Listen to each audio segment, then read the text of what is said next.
Sabay-sabay natin alamin ang mga kaganapan na nangyayari sa ating bansa.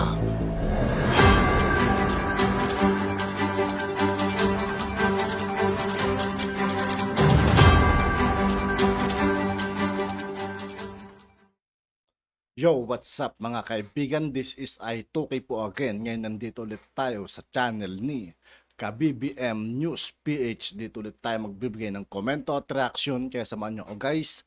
Let's go! Mga ka-BBM, matapos manindigan ng ICC na magsagawa ng investigasyon dito sa ating bansa, kaugnay nga sa war on drugs ni dating Pangulong Duterte, muling nanindigan itong si DOJ Secretary Boying Rimulya na magkakahiyaan lang kapag nagpumilit ang ICC na pumasok sa bansa.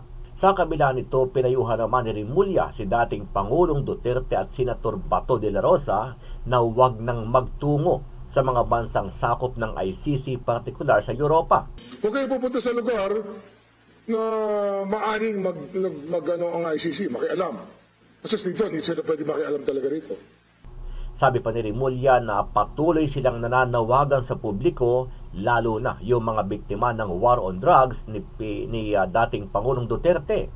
Pero nahihirapan ang DOJ na magsampa ng kaso sa mga akusado dahil kalaunan ay umaatras ang mga ito.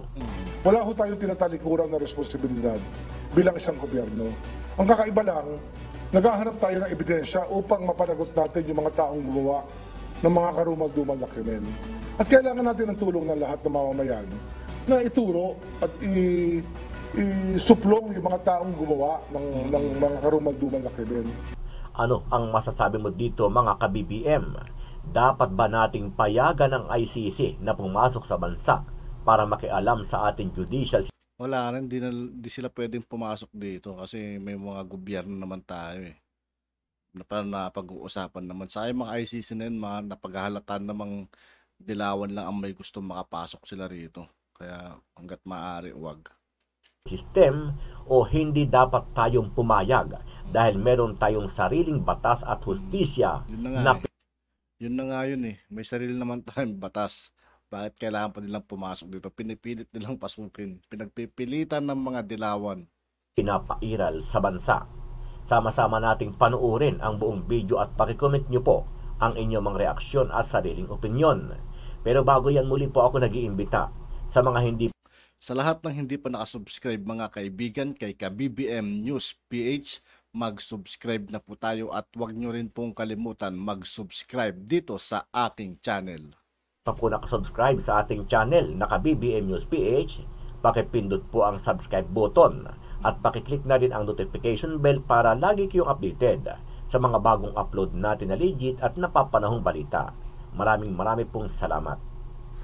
Tibay nga ng Korte Suprema ang pagkakabasura sa 1.05 billion civil case na inihain ng gobyerno ng Pilipinas laban sa yumao at dating Pangulo ng Bansa na si Ferdinand Marcos Sr., dating First Lady Imelda Marcos at mga kronis nito na nagsilbing damis upang makuha ang umano'y mga nakaw na yaman. Batay sa desisyon ng Supreme Court na inilabas noong March 29, ngunit isinapubliko lamang noong kahapon. Pinagtibay ng kataas-asang hukuman ang desisyon ng Sandigang Bayan na ibasura ang kasong inihain ng Presidential Commission on Good Governance dahil sa kawalan ng sapat na ebidensya. Kung maalala, noong Oktubre taong 2019, naghain ng gobyerno ng motion for reconsideration, ngunit ibinasura ito ng Sandigang Bayan dahil sa kawalan ng merito.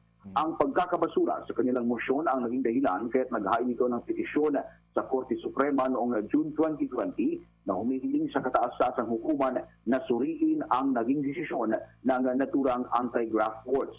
Bago nito rin taong 1987 pa nang magsampa ng reklamo ang Presidential Commission on Good Governance sa Sandigang Bayan.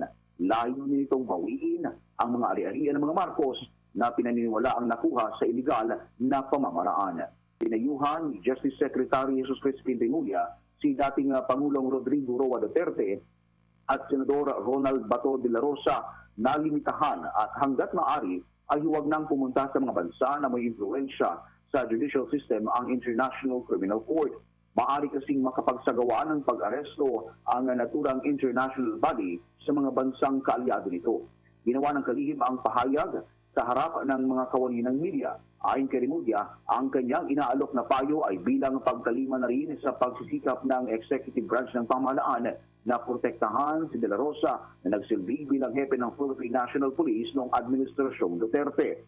Parehong payo rin ang naisipaabot ni Remulla kay Duterte na nagsilbing Pangulo ng Bansa simula 2016 hanggang 2020. Aniya, sila ay parehong mamamayan ng Pilipinas at nangangailangan ng kaukulang proteksyon at kinakailangan na mabigyan ng maayos na payo.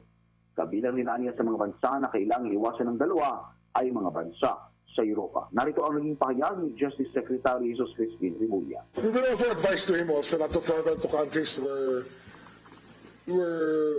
the ICC will be able to influence the judicial system. Same advice.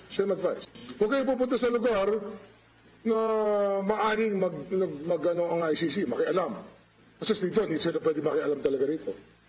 Sa ibang bansa, kung tingin natin ay may pagkaalangan, mag-usap muna kami kung aalis sila, kung pupunta sila sa ibang bansa na maaring magkaroon ng problema. Kasi ano yan they're citizens of the Republic who also need our protection.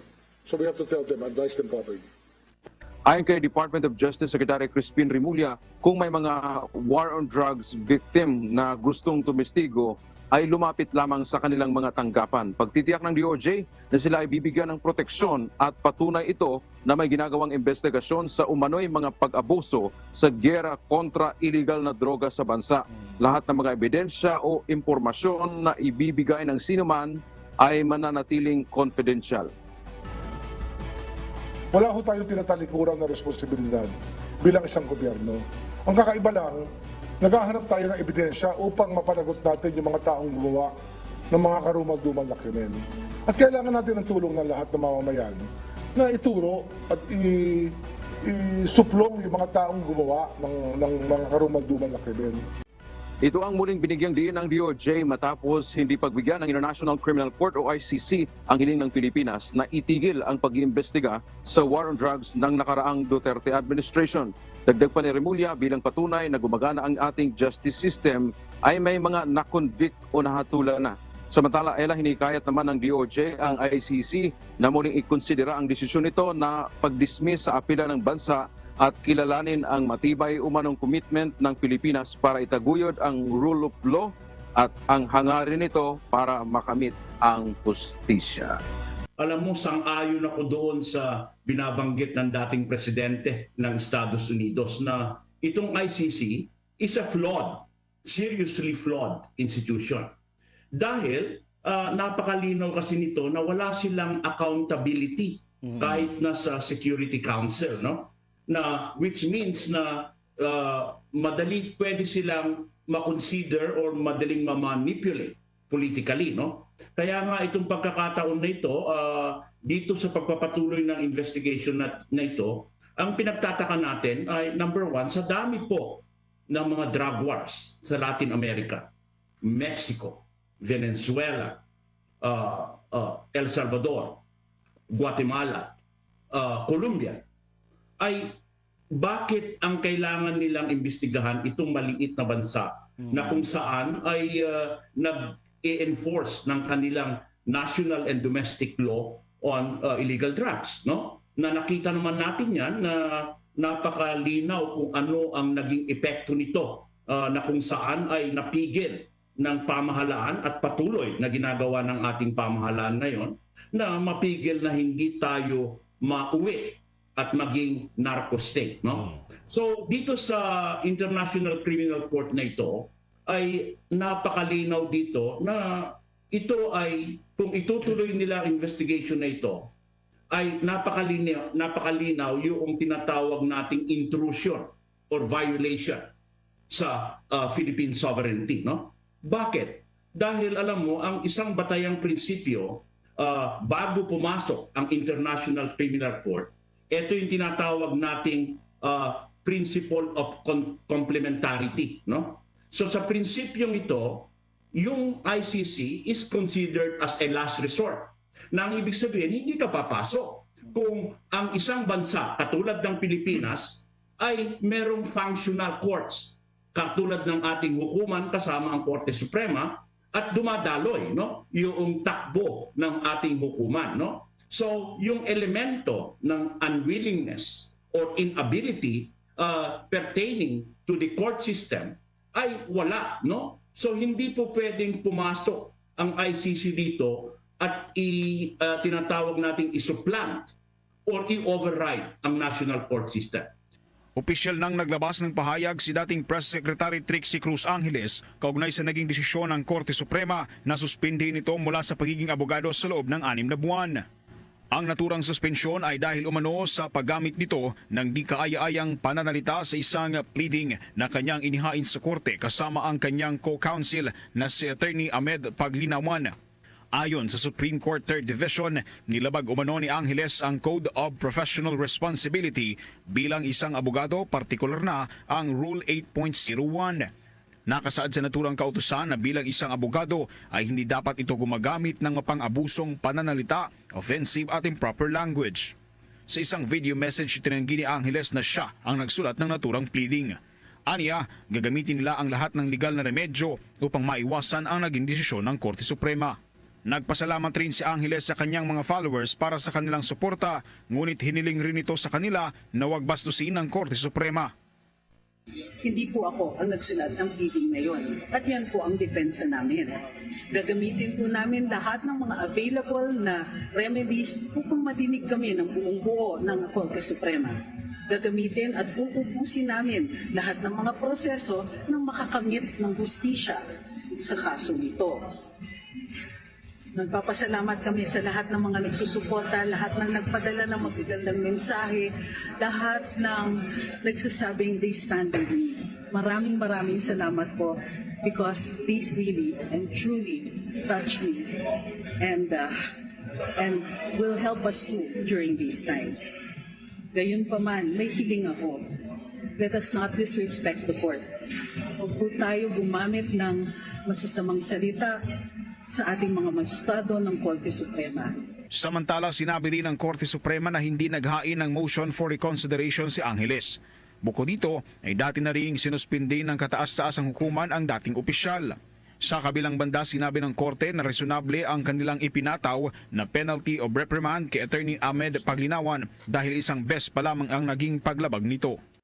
At yun nga po mga excuse mga kaibigan, pasensya na at medyo minamalat tayo ngayon. At yun nga po mga kaibigan, dito po nagtatapos ang ating reaction video. Muli ako po si I2K ng Sundalo ng Tunggalo at 811. Maraming salamat sa patuloy na pagsuporta.